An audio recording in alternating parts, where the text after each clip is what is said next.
On a scale of 1 to 10, 10 being powerhouse strong, what level of personal accountability do you take at work and even at home?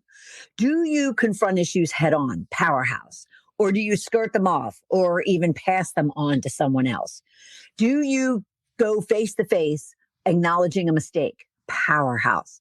Or do you blame someone else? Requiring accountability of yourself and those around you is absolutely critical to the success of your team, to your business, and to yourself. So today we're going to be talking about what accountability is and what it looks like. The impact of accountability or the lack thereof has on yourself and those around you. And lastly, we're going to talk about some key skills and traits you absolutely must work on and possess if you want to be a powerhouse leader.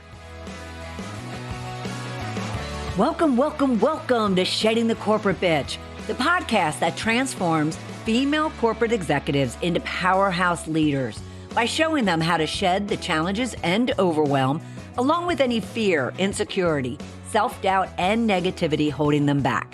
I'm your host, Bernadette Bose of Ball of Fire Coaching, bringing you powerhouse discussions each week to share tips, advice, and sometimes tough love so you create the riches in your work and life you deserve.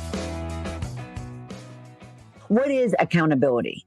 Accountability is simply taking ownership of your actions, your words, the responsibilities that you're given, and the results that you achieve, good, bad, or indifferent. Stepping up and acknowledging the pros and cons, the do's, the don'ts, the lessons learned, the best practices, the good and the bad of the outcomes that you're receiving. It's really owning what it is you're given and ensuring that whatever the outcome is, you are upfront, honest, and take accountability for it. What does it look like when it comes to being at work? Well, first off, it's owning up to your mistakes.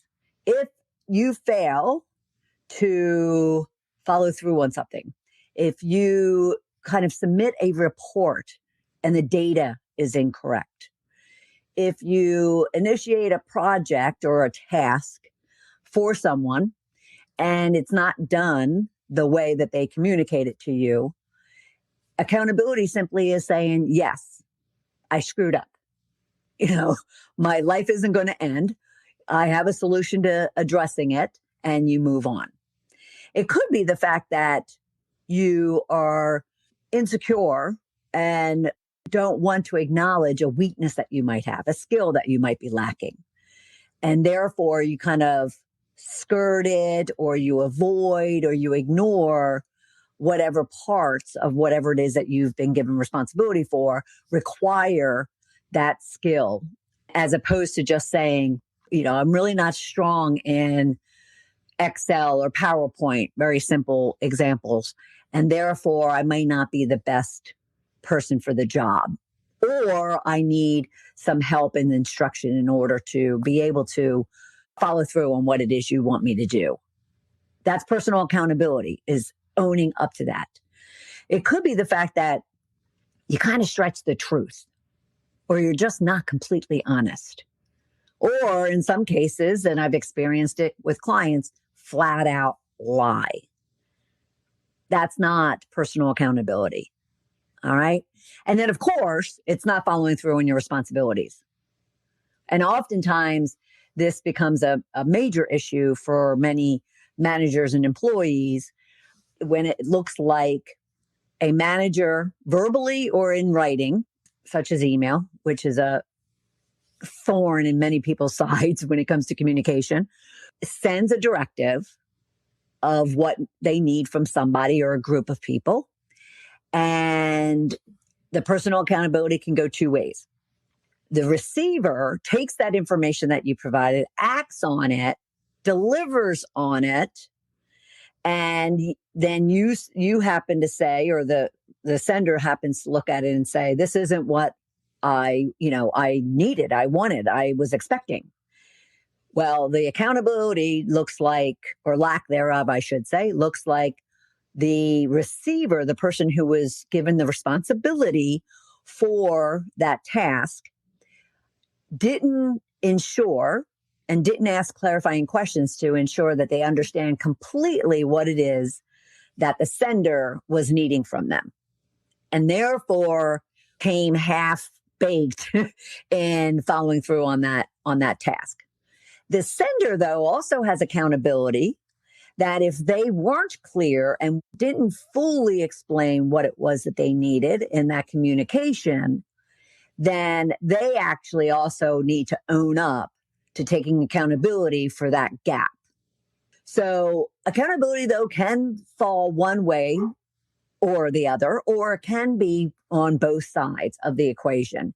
And it's important for people to then both acknowledge that there was a gap, that there was a misunderstanding, which is really important if you want to also kind of ensure that connection, ensure that relationship, ensure that leadership, ensure that trust, and ensure that integrity between both parties. So a lack of personal accountability can have very strong, powerful impacts on the people around you, or it could be detrimental to those around you. So again, in that situation where if neither took personal accountability and owned up to their role in that unfulfilled expectation, well, then there's a breakdown. There's a breakdown in trust. There's a breakdown in communication. There's a breakdown in reliability. There's a breakdown in that individual, in this case, the sender, being able to influence appropriately the receiver. It'll break down loyalty. It'll break down confidence in one another. So personal accountability, if someone's not capable of stepping up and acknowledging their mistakes, their weaknesses, their insecurities or fears, or they're just pure oversight, and maybe purely it was just a simple oversight, and yet they have a difficult time acknowledging that, well, it can have detrimental effects on whether or not you and them, and therefore the team and the business, will be successful. So personal accountability is absolutely critical for any leaders to really master. And I'm saying master because keep in mind, and I use this analogy a lot with my clients, I will often tell them, I want you to think about you as the leader and your employees almost like a parent and a child. Now, I'm not a parent, though I have some four-legged children, and I have 22 nieces and nephews. But I definitely understand the dynamic. I was a child to my parents, right? So, and I see my brothers and sisters and friends with their children. And the expectation is that the parent models for that child what he or she wants from them. And that modeling could be good or it could be bad. And in the case of accountability, your people are watching you. Your people are looking up to you to really understand how it is that they need to behave and how it is that they need to perform and how it is that they need to take accountability. So if you as the leader are not taking accountability, if you are skirting the issue or skirting the truth, or you're not taking full responsibility, or you're blaming and passing the buck, well, that's going to be reflected in your people. And so before you get mad at them for skirting the issue or blaming someone else and not owning up to their mistakes or their responsibilities or lack thereof, then you really need to sit back and say, all right, so what is it and why is it that my people are behaving in this way? And could it have, something to do with me? Because one, as the leader, the buck stops with you, right? So if you're not stepping into that and owning that, then your people are not going to be. And again, they're looking to you to really understand how it is and why it is and what it is that they need to be doing. So you need to really ensure that personal accountability is focused on a daily basis. Okay.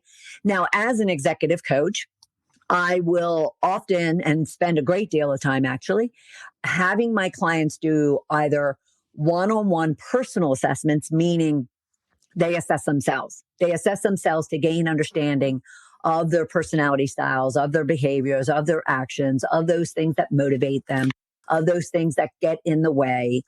And so it's a personal assessment. Then many of my clients will layer on 360 assessments, which then introduces, it could be their employees, their peers, their managers, their customers, their third parties, whatever the case might be. And they are then asked to assess this individual. So they both have not only their self-assessment, but they also have the perceptions and the impact, the engagement results of working with that individual. Now, in those assessments, whether it's self or a 360, personal accountability always comes up. And what it shows, at least in the assessments that I've done, and when I've looked over all of the assessments over the time that I've been doing them, I often find that just 20% of those assessments come back with personal accountability being high.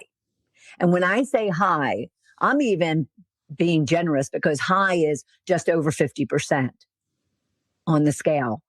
And so majority of individuals assess themselves, let alone others assess them, with below 50% of personal accountability.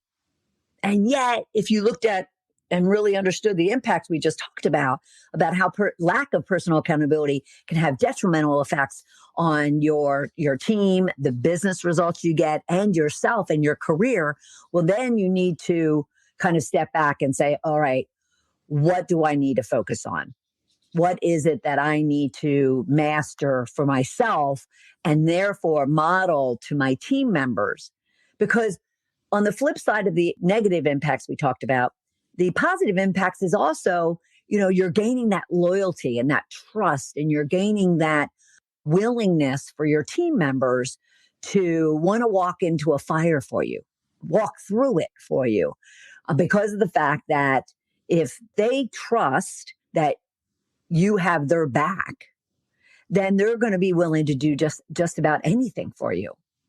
Patrick Lencioni, he is the master of the 5 dysfunctions of a team. And he talks about how you need to gain the foundation of relationships. The foundations of a team is first trust. All right. And once you have trust with one another, from there, you can then have healthy conflict.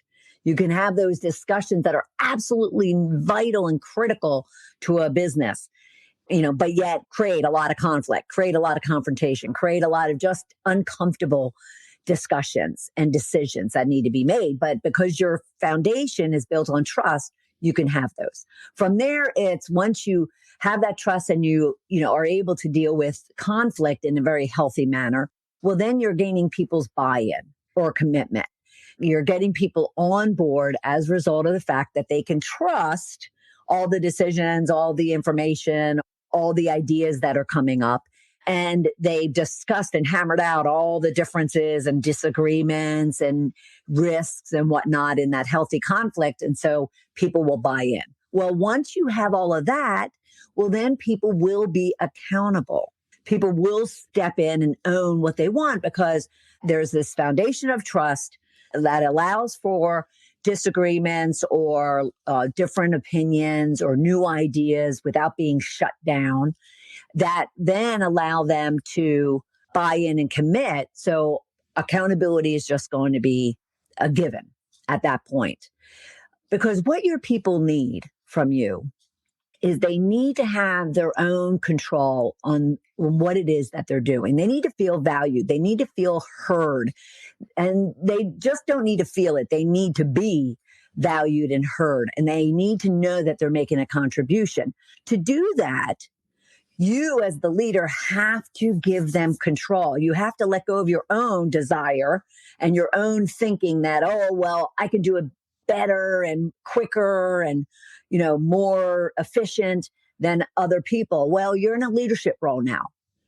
Your job is to develop and bring along the people that work for you.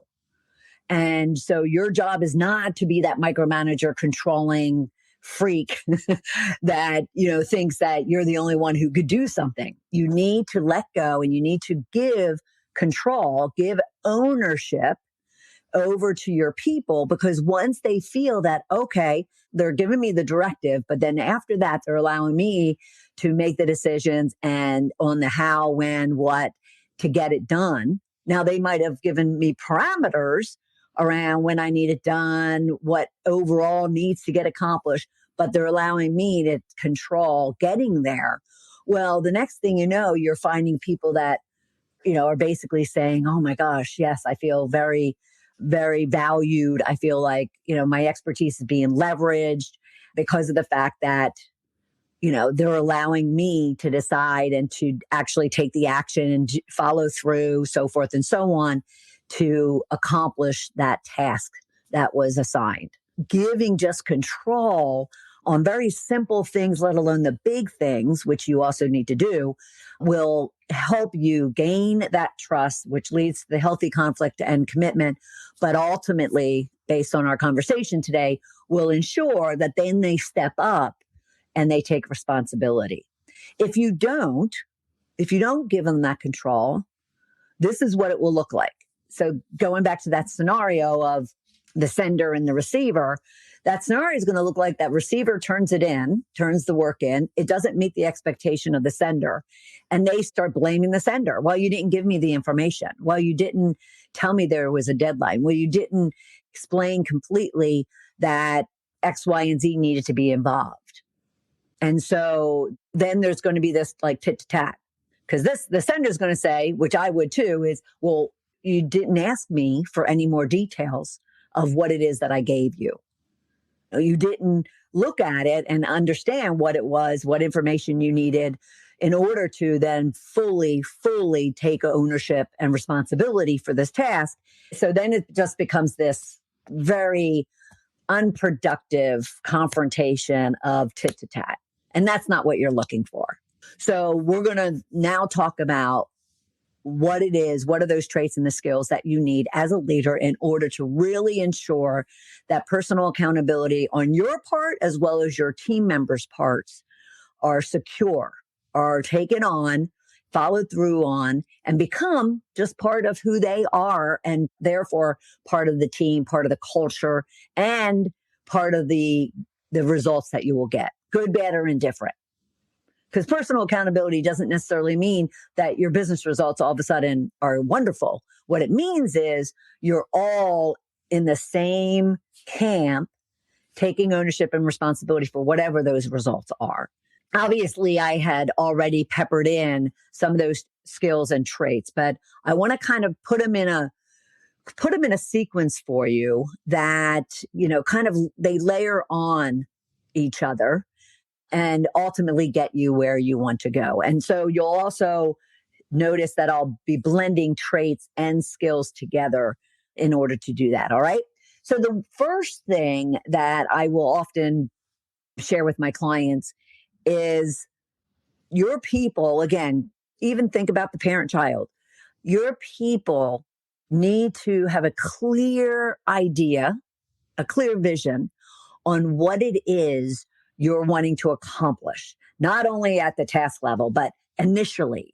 What is the purpose and the vision you have for the business you're responsible for? Therefore, the team that's going to help you achieve those goals and those objectives. What is that? And your first opportunity to really embed personal accountability is you have your clear vision and direction and purpose for what it is that you're responsible for yourself.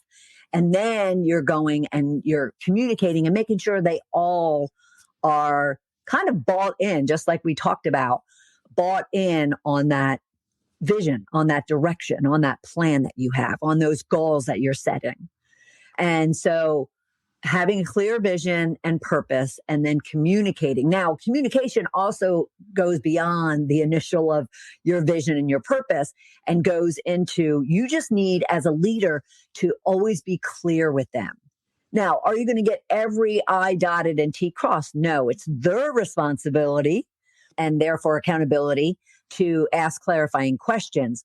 But you need to ensure that you're just not kind of camped in your office or camped in your home office and you're not on a regular basis communicating. Now, I'm not even talking about just communicating out what the business goals, what the tasks, what the expectations you have are, so forth and so on.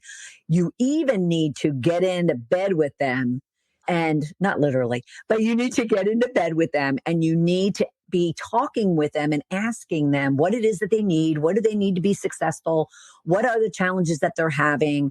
What can you do to support them? So communication involves all the business aspects, but it also involves the people aspect. And that's a huge miss for majority of leaders, at least the ones that I work with over the years. The majority of leaders is they're very task oriented, goal oriented, not necessarily people oriented. So if you want to build personal accountability, you need to get to know your people and understand what they need in order to be successful, because that will make you successful as well. A clear vision and purpose, then communicated in both business and personal, that always going to lead to really building trust. Now, building trust will also have to come out of other tenets, not just your clear vision and the communication that you give them, but also that modeling we were talking about. To build trust, people need to know you have their back. People need to know that you're giving them the truth. People need to know, let's say in very difficult, trying times, which many people would say we're going through right now, they need you to have transparency with them. Now, there's situations and times when you can't give them 100%, but are you giving them even 80% of what it is you can give them, to where they at least feel like you have control of the situation? We're talking a difficult situation that then will give them some sense of control and peace of mind, to where then they don't go off and, self-sabotage themselves. So building trust with them on a daily basis, and it will come from the words that you use, the actions that you take, the behaviors that you act on. It'll come from the communication. It'll come from the interaction. Every day, a leader has to pay attention to whether or not they're building trust or they're draining trust from the people that work directly for them, but also those around them. And so again, I use the analogy of parent and child because I am sure if you have children, I am sure you're ensuring that what you're modeling to your children will make them the best individual they can be, right? You ask a parent, what is it you want for your child? I just want them to be the best person they can be.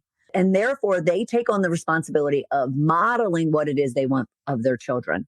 The same for you as a leader. You need to model each and every day what it is you want from your people. All right. And it'll make them better people and better leaders as well. So there's a win-win for everybody. All right. So trust. And we talked about honesty. We talked about, the little white lie, but I also said, if you flat out lie about something. So honesty shows up, or lack thereof, shows up in a lot of different ways.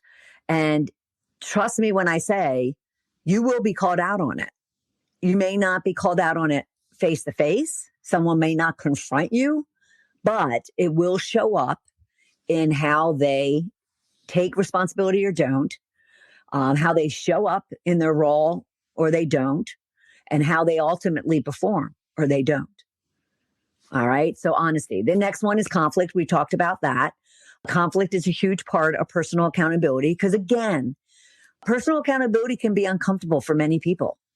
If you are that headstrong, stubborn, proud person and you just absolutely refuse to admit when you're wrong or when you've made a mistake or when you've really screwed up or when you just didn't do something you were supposed to do, gosh, the effect of that, the impact of that, let alone if you're modeling that to your people, it'll be a hard turn for them to make, to then kind of go back to that trust we were talking about, to then really have any trust or even consider you with high integrity.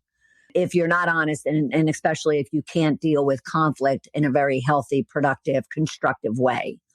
And so personal accountability oftentimes creates conflict within somebody, but also there is conflict when it comes to personal accountability, someone needing to acknowledge that they're wrong. But if you have the trust built, then you can work through anything that's coming out of that conflict that you have to take accountability for in a very productive way. All right. And then the next one would be that commitment we talked about. If you have trust for someone, if you are building and able to have healthy conflict with them, well, then you're going to be all in. And if you're not all in, you're going to have the courage to address what it is that you feel uncomfortable about or you disagree with or you're adamant about because maybe it goes against your values and your morals. Hopefully not in a business environment. However, but the buy-in is much easier. And then, of course, results. With all of that foundation being built, your people are going to, and yourself, are going to be so loyal and devoted and committed to whatever it is that they were just given responsibility for to ensure they get results. Now, again, it doesn't guarantee what the results are.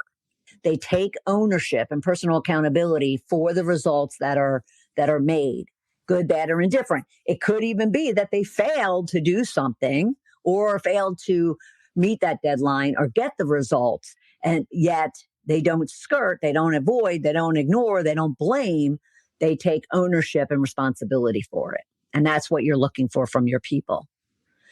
And then I like to throw in, when it comes to personal accountability, especially from the leader's perspective, is you need to take personal accountability for whether or not you're coaching and developing, problem solving, and really supporting your people. Again, modeling what it is you want from them and modeling the fact that they too should be coaching and developing and problem solving and helping with their people as well. And so I like to throw that in when it comes to personal accountability, because you ultimately also are accountable, not only the business results that those people achieve, but the development of those people, the support of those people, the psychological safety of those people, the satisfaction of those people. You're responsible for, and you take ownership of that. So all these key skills and traits just kind of layer on and create this, this awesome kind of powerhouse within your individuals, within your team, and within yourself that will ensure that you are successful, whether it's the business results or it's your own personal success. And so when you think about personal accountability, don't get uncomfortable about it. You're a leader. You're responsible. The buck stops with you. So don't look at it as, I don't want to own up. I don't want to acknowledge. I don't want to take responsibility. You did the moment you became a leader. All right. So simply really assess yourself. Going back to the initial question that I asked is, on a scale of 1 to 10, what level of personal accountability do you take at work and even at home to where you are a powerhouse leader? And if it happens to be, I would say, lower than 7 on that scale, then book a call with me. Go to coachmebernadette.com/discovery call and let's discuss it. Personal accountability of yourself and your team members is absolutely critical to the success of all of you, of your team, of the business, and of yourself. And so you don't have to go it alone. Just book a call, coachmebernadette.com/discovery call. Let's discuss it, and I'll give you some actionable powerhouse tips and strategies that you can be using, whether it's on a specific situation that you're dealing with or it's just in general. And go to sheddingthecorporatebitch.com for all of our previous episodes and share it with other powerhouse women just like you so they can find the show. Thanks for joining me this week. See you next time.